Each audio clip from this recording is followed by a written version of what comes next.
கல்வரோ நீர். அடுத்த நாள் சாயங்காலம் கோவிலை பார்க்கவே ரொம்ப அழகாக இருந்துச்சு. எவ்வளோ அழகாக அலங்கரிக்க முடியுமோ அவ்வளோ அழகாக அலங்கரிச்சிருந்தாங்க. அந்த காலத்தில் தண்ணீர் அதிகமாக இருக்க ஒவ்வொரு கிராமத்துலேயும் தாமரை குளம் இருக்கும். குளத்தில் தண்ணீர் இருக்கிறதே தெரியாத மாதிரி தாமரை இலைகளும் மலர்களும் மொட்டுக்களும் இருக்கும். அதனால் கோவிலில் சாமி சிலைகளுக்கு வேற அபூர்வமாக கிடைக்கிற பூக்களை வச்சு அலங்கரிச்சுட்டு கோயில் அலங்காரத்துக்கு தாமரை பூக்களை யூஸ் பண்ணுவாங்க. இப்படி அலங்கரித்து வச்சுருந்த அந்த கோயிலுக்கு சூரியன் மறைகிறதுக்கு முன்னாடியே அந்த ஊரில் இருந்த பெரியவங்க, பெண்கள், குழந்தைகள் எல்லாரும் வந்து போட்டி போட்டுக்கிட்டு இடம் பிடிச்சி உட்காந்துட்டாங்க. சூரியன் மறைஞ்சதும் கோயிலில் நூற்றுக்கணக்கான அகல் விளக்குகள் ஏற்றி கோவிலே பார்க்குறதுக்கு ரம்யமாக இருந்துச்சு. அதே நேரத்தில் சிவகாமியோட நடனத்தை நானும் பார்க்க வரேன்னு சொல்கிற மாதிரி நிலாவும் வந்துச்சு. ஆயனரும் சிவகாமியும் கோவிலுக்கு வந்ததும் அவள் மேடையில் போய் நின்னான். சிவகாமியோட அலங்காரமும் அவள் முகத்தில் தெரிஞ்ச தெய்வீக கலையும் பார்க்குறவங்களுக்கு புல்லரிக்க வச்சுச்சு. தேவலோகத்து பெண்களான ரம்பை, ஊர்வசிலாம் இப்படி தான் இருக்கணும்னு ஒருத்தர் சொன்னார். இந்த பெண்ணோட அவங்கள கம்பேர் பண்ணுறது தப்பு.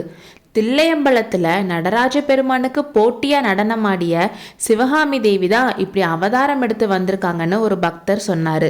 இல்லாமலாம் நாவுக்கரசர் பெருமான் அவ்வளோ பாராட்டினாருன்னு இன்னொரு பக்தர் சொன்னார். ஆயனர் கையிலேயே தாளம் போட்டு பாட ஆரம்பித்ததும் சிவகாமி ஆட ஆரம்பிச்சிட்டான். உடனே கூட்டம் அமைதி ஆயிடுச்சு. மத்தள வித்வான் எப்பவும் இல்லாத மாதிரி அவ்வளோ உற்சாகத்தோட மத்தளம் வாசிச்சாரு. மத்தள சத்தத்தோட சிவகாமியோட சலங்கை ஒளியும் அவ மான் மாதிரி துள்ளி குதிச்சு ஆடினதும் எல்லாம் ஒன்றா சேர்ந்து அங்கே இருக்கிறவங்கள கிறுகிறுக்க வச்சிருச்சு.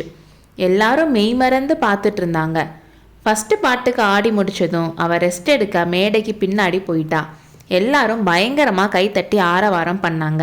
ஆயனரோட வீட்டிலேயே 8 மாதம் இருந்தும் சிவகாமியோட நடனத்தை பார்க்காத குண்டோதரனும் எல்லாரையும் மாதிரி மெய் மறந்து இருந்தான். நடனம் நின்னதுக்கப்புறம் அவ சுயநினைவுக்கு வராதனால பக்கத்தில் இருந்த மாமல்லரை பார்த்து பிரபுன்னு ஆரம்பிச்சான். நரசிம்மரும் சிவகாமியோட நடனத்தில் மூழ்கி இருந்தாலும் சுற்றி என்ன நடக்குதுன்னு பார்க்க மறந்துடலை.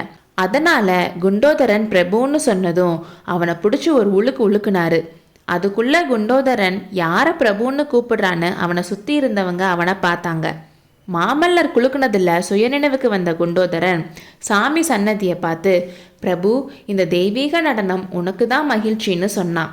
அப்போ எல்லாரும் ஆமாம் ஆமாம், அதில் என்ன சந்தேகம், இறைவனுக்கு மகிழ்ச்சின்னு சொன்னாங்க. சிவகாமி மறுபடியும் மேடைக்கு வந்து இந்த பாட்டுக்கு ஆட ஆரம்பிச்சான்.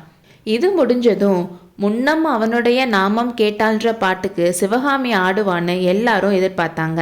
ஆனால் சிவகாமி இந்த பாட்டுக்கு ஆட ஆரம்பிச்சிட்டா. ஒரு அப்பாவி பொண்ணோட மனசில் சிவபெருமான் ஏதோ விசாரிக்க வரவர் மாதிரி வந்து மனசுக்குள்ளே வந்துடுறாரு. தூங்கிட்டு இருந்த அந்த பொண்ணு திடுக்கிட்டு எந்திரிக்கிறா. கண்ணை கசக்கிட்டு பார்த்தா யாரோ தெரியாதவங்க முன்னாடி நிற்கிறாங்க. ஐயோ, இப்படி சொல்லாமல் கொல்லாமல் என் மனசில் புகுந்த நீர் யார், கல்வரான்னு கேட்டா. அப்போ அவரு கண்ணோடு கண்ணு கலக்கிற மாதிரி அந்த பொண்ணை உத்து பார்த்தாரு. பார்த்துட்டு லேசாக சிரிக்கிறாரு. நானா கல்வன்? கள்ளத்தனம் என்பதே அறியாத வெள்ளை மனத்தவனாயிற்றே. அதற்கு அறிகுறியாக என் மேலையும் வெந்நீர் பூசியிருக்கிறேன், தெரியவில்லையான்னு கேட்குறாரு. வானத்தில் இருந்த பிறை நிலாவை திருடி தன்னோட உடம்பில் வச்சிருக்க சிவபெருமான் தனக்கு ஒன்றும் தெரியாதவர் மாதிரி நடிக்கிறாரு.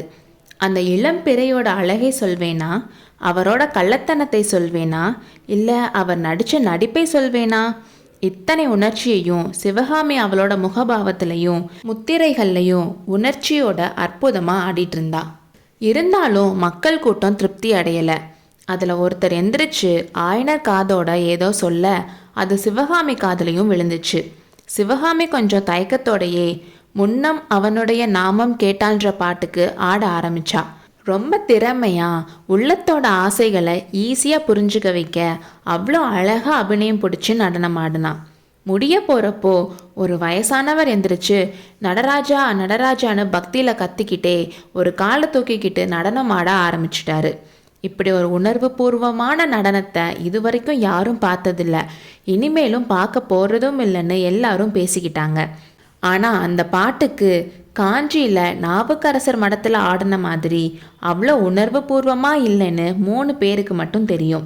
அது வேற யாரும் இல்லை, ஆயனர், சிவகாமி, மாமல்லர் தான்.